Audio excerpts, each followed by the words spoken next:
Welcome.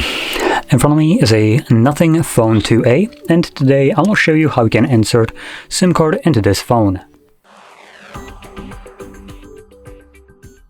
Before we get started, you'll need to grab a SIM eject tool, which looks exactly like this one and is provided in the box. But if you can't find it, you could also use a paper clip, straighten out one of the ends, and it should work just as well. Once you have either one of those, you can then pop out a tray, which is located at the bottom of the phone or right over here. So utilize the little insert area that is part of this cutout right here, and then push the pin in. As you can see, it will pop out, enough for you to be able to grab it and pull it out. On the tray you have space for two different SIM cards, so one on either side, and you can occupy both of them or one, and when using just one, it doesn't really matter which one you use.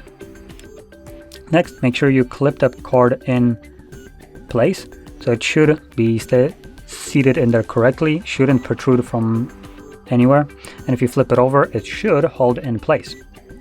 From there, insert it back into your device, and the card should start working almost right away. Now, I'm not sure if this one is going to show up with anything. It doesn't have a pin. It does give me some kind of notification. Let's see. SIM1 not provisioned. Not exactly sure what that's supposed to mean. It could mean that it's just deactivated, I assume, which the card is. So the SIM card is kind of just dead. But obviously, any other SIM card that actually works should function without any additional steps needed. So with that being said, if you found this very helpful, don't forget to hit like, subscribe, and thanks for watching.